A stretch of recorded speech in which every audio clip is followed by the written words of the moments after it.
Bonjour à tous. Mon domaine de recherche, l'économie du bonheur, s'est construit sur la remise en cause d'une vérité à laquelle nous croyons tous profondément, le lien entre la croissance économique et le bonheur. Que s'est-il passé?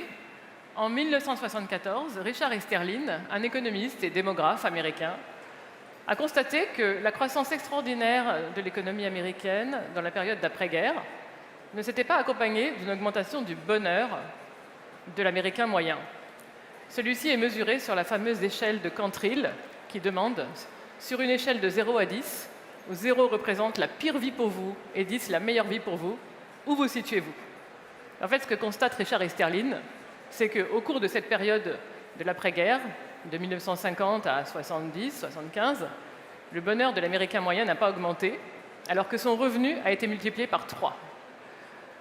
C'est devenu le fameux paradoxe d'Easterlin. C'est une observation paradoxale, parce que quand même, si cette prospérité inégalée ne rend pas les gens heureux, à quoi bon cette croissance?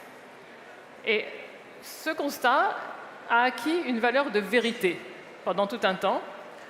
Et peut-être que finalement la croissance économique ne sert à rien. Peut-être qu'en fait, il existerait un seuil de revenu au-delà duquel l'augmentation du revenu ne servirait plus à rendre plus heureux. Il y aurait une courbe comme ça.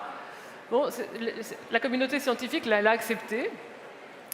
Mais ce constat m'a toujours mis un peu mal à l'aise, parce qu'il débouche sur une vision assez pessimiste et relativiste, finalement, du monde. Ces implications vont bien au-delà de la simple augmentation des revenus. En effet, durant cette période de croissance américaine, il n'y a pas que le revenu qui a augmenté. Il y a aussi l'espérance de vie, il y a aussi la mortalité infantile qui a chuté, il y a aussi eu l'invention de la pilule contraceptive, il y a aussi eu l'extension des libertés civiles. Donc, est-ce que tous ces progrès sociaux ont glissé sur nous, pas seulement les Américains, mais dans le reste du monde, ou en tout cas en Europe, sans augmenter le bonheur? Alors ce paradoxe a en fait ouvert mon domaine de recherche. Les gens se sont attachés à essayer de le comprendre, de comprendre les mécanismes qui pouvaient le sous-tendre, et en particulier deux mécanismes. Le premier, ce sont les comparaisons sociales, les comparaisons entre les gens. Finalement, ce qui compte, c'est la différence entre moi et mon revenu et celui de quelqu'un d'autre, peu importe le niveau. Et le deuxième mécanisme, c'est l'adaptation. C'est surtout ce mécanisme d'adaptation qui a été pointé comme responsable du fait que la croissance ne rend pas les gens heureux. Ce mécanisme d'adaptation, c'est un peu comme un tapis roulant qui roule à l'envers et qui fait reculer les bénéfices de la croissance au fur et à mesure que notre confort matériel progresse.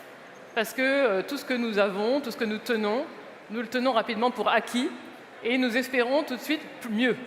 Et comme le bonheur ou la satisfaction ne dépend que de l'écart entre ce que nous avons et ce à quoi nous aspirons, cet écart ne bouge pas et donc le bonheur n'augmente pas.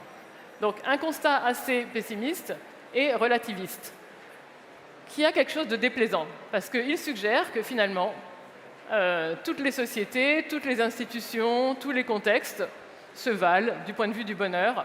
On n'est pas plus heureux dans un pays prospère et en paix que dans un pays pauvre avec plus d'instabilité. Ce qui est difficile à avaler et qui remet en cause finalement l'utilité de la politique publique et la possibilité même d'être plus heureux. Et on passe d'une question sur la vérité du lien entre croissance et bonheur à une question sur le bonheur et la nature humaine en tant que telle. Peut-on espérer être plus heureux? Si on s'habitue à tout, si on s'adapte à tout, si tout est relatif, finalement, peut-on espérer être plus heureux? Voilà. Alors, ce constat relativiste a duré, s'est établi un peu dans cette communauté. Mais en fait, les chercheurs ont continué à le questionner en conduisant des expériences, en mobilisant des nouvelles données. Et justement, en regardant les mêmes données d'une autre manière, on peut voir les choses autrement. En effet, il y a un autre fait stylisé qui est bien connu des chercheurs et même d'Easterlin, c'est que les gens ont tendance à toujours dire, dans les périodes de croissance, qu'à la fois leur bonheur est à peu près... ils déclarent un niveau de bonheur à peu près stable, mais ils disent toujours qu'ils sont plus heureux qu'avant. Donc il y a un mismatch entre les deux, et peut-être que ce mismatch reflète l'adaptation de notre référentiel de bonheur. En fait, c'est juste parce que la meilleure vie possible, avec les progrès sociaux, elle est plus élevée qu'avant. Et donc, un 8 donné en 1970, il vaut plus en termes de bonheur latent qu'un 8 donné en 1950.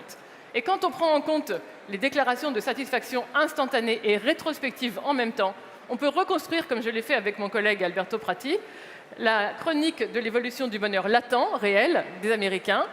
Et là, à ce moment-là, en prenant en compte cette évolution des standards, on voit que ce bonheur, il suit effectivement une courbe ascendante pendant la période de l'après-guerre, et non pas une droite plate comme ce que montrait Easterlin. Donc on peut restituer la possibilité d'augmenter de permettre aux gens d'être plus heureux, que le bonheur humain augmente grâce à la croissance. On réconcilie la croissance économique et le progrès social et le bonheur.